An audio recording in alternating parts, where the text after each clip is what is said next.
I have a friend of mine. We work the same shift at the plant. He had to do some repairs on silo number 1, about 20 feet up. I told him, "Hey, where's your fall protection, man?" He said, it's an easy job. It wouldn't take but 5 minutes. It's only a 5-minute job. It's gonna take me 15 minutes putting the stuff on. I'll be all right. Why should he go through all the extra effort and time it would take to get his harness and hookup? It just didn't seem worth the trouble.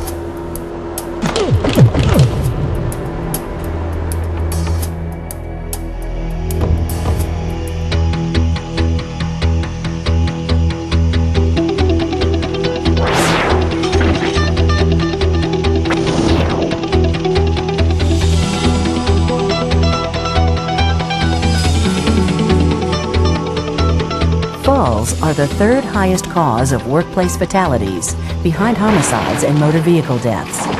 In a fall, 1 in 5 victims dies. Unfortunately, when this scaffold broke, the unprotected worker fell to his death. But this worker was eventually rescued because he hooked up.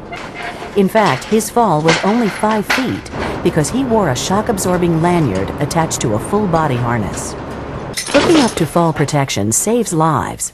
In this program, you will learn about the Occupational Safety and Health Administration's Fall Protection Standard and good safety practices for general industry, including types of personal fall protection systems, which systems you should use, equipment anchorage, tie-off, and use, rescue of fallen workers, and equipment care and inspection.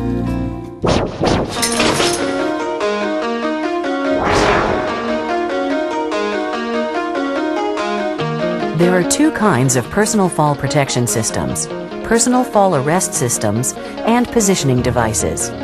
Personal fall arrest systems stop a fall once it has begun. The equipment used consists of full body harnesses, lanyards, lifelines, anchorage connectors, and descent control devices. Positioning device systems prevent falls by supporting you in a working position with equipment such as a body belt, harness, connectors, snap hooks, and proper anchorage. To understand how fall protection equipment works, let's look at what happens in a fall. The time before the device catches the falling worker is called free fall.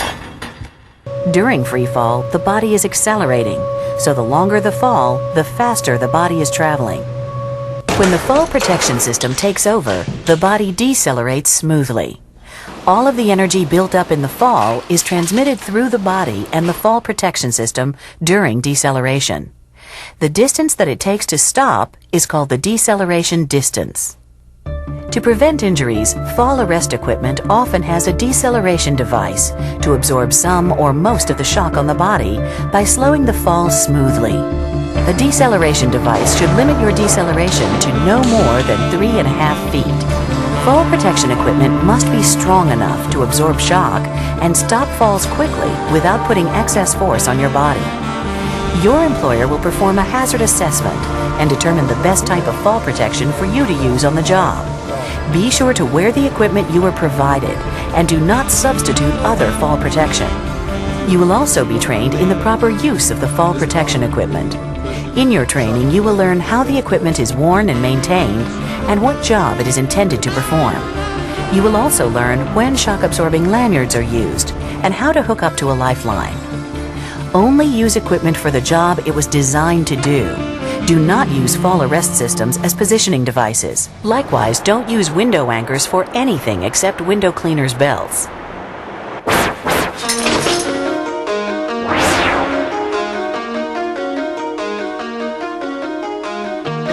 A strong military is vital when the need arises to defend your country.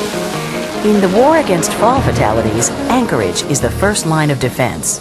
It must be strong enough to take several times the force of the falling worker, complete with a tool belt.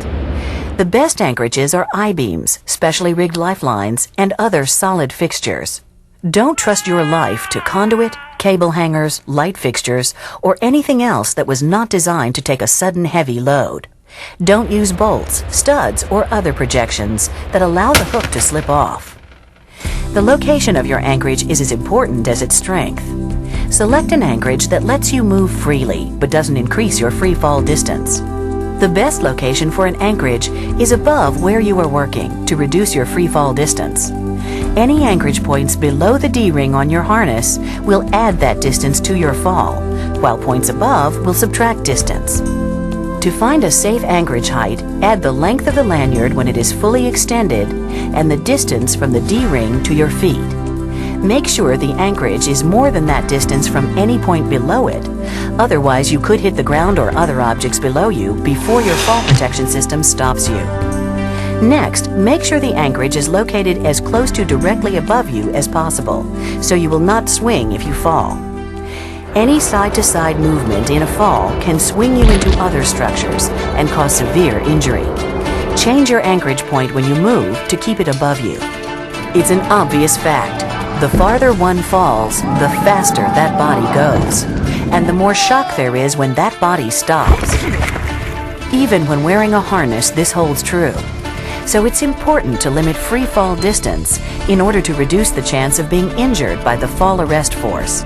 Never rig a system that would allow you to free fall more than 6 feet.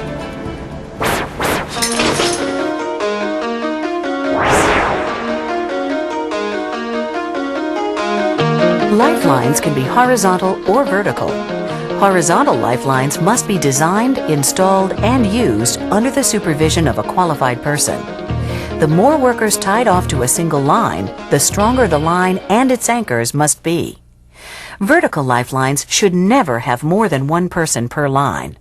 Make sure your line reaches to the ground or the next working level below, or terminate it in a way that will keep your lanyard from moving past its end. Tying off or securing yourself to the anchorage requires a firm connection that will not weaken the anchorage, the lanyard, or the connector. In a 100% fall protection system, you are continuously tied off. That means you tie off before you get into a position where you are likely to fall, and don't release the connection until you are safe from a fall. Don't tie a knot in your lanyard, since a knot weakens your lanyard. Instead of a knot, either get a shorter lanyard or reduce your free fall distance to minimize the impact on the system. Tying off around rough or sharp surfaces such as I or H beams also threatens lanyard security. Any sharp surfaces can weaken or cut the lanyard under the impact of a fall arrest, possibly causing it to fail when it is needed. Tie-off devices are also available for beams, rails, and other potential anchorages. To protect the lanyard, use padding on sharp or rough surfaces, or use an abrasion-resistant strap. Locking snap hooks are required on all personal fall protection to prevent opening from accidental causes such as rollout. Rollout takes place when a lanyard or any object presses against the keeper during a fall, allowing the lanyard to slip out of the hook. Locking prevents rollout by requiring intentional release before the hook will open. D-rings should be large compared to hooks, so the ring will reach beyond the hook's keeper rather than pressing against it. After attaching the snap hook, make sure it is secure and locked, and that accidental rollout is impossible.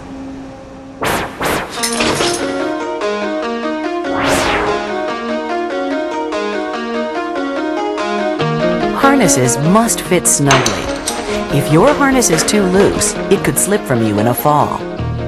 Before you put on your harness, inspect it for frayed webbing, broken fibers or cuts, distorted D-rings, cracks, rough or sharp edges on metal parts, unusual wear where the buckle attaches, tongue or grommet condition, and a safely working buckle.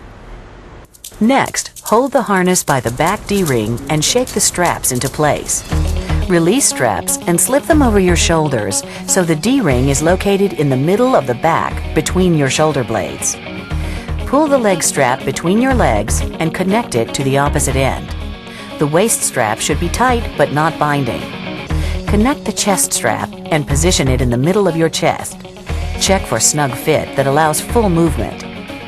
To keep from doubling over sideways or backwards in a fall, connect your harness either in the center of the back at the shoulder level or above your head.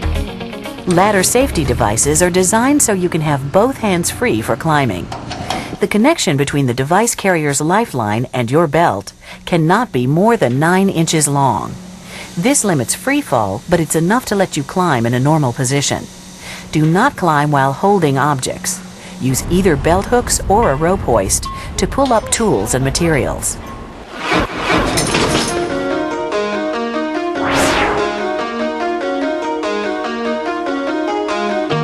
Once you have fallen and your fall protection system has saved you, you must be rescued safely and quickly. Your employer should have a rescue plan in place which includes rescue by coworkers, a way of summoning a rescue squad, or some combination of these methods. All effective rescue systems involve advanced planning. Make sure you know what your company's rescue plan calls for. You should be familiar with rescue equipment at your facility such as ladders, hoists, man lifts, or ropes, and have some practice using it. You should also know how to contact outside help quickly in an emergency. Rescue personnel should know what steps to take depending on the circumstances and the rescue plan. Prepare any medical equipment that will be needed to transport the victim. Once you reach the victim, try to lower him as safely as possible. Remain calm. This helps you think clearly, and it helps keep the victim calm as well. Move the victim carefully to avoid making head, neck, or back injuries worse.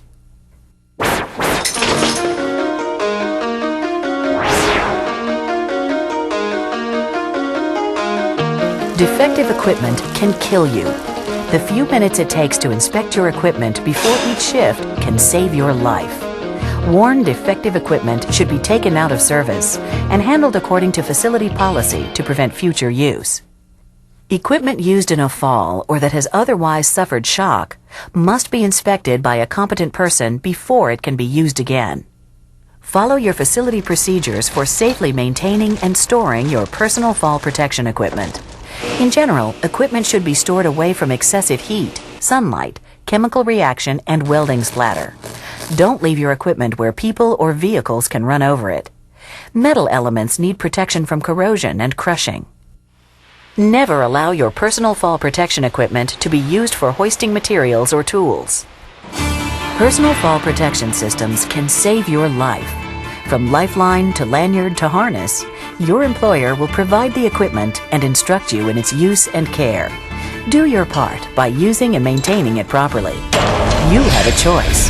You can stop your fall at the end of a lanyard or on the ground. Be smart. Stay on top.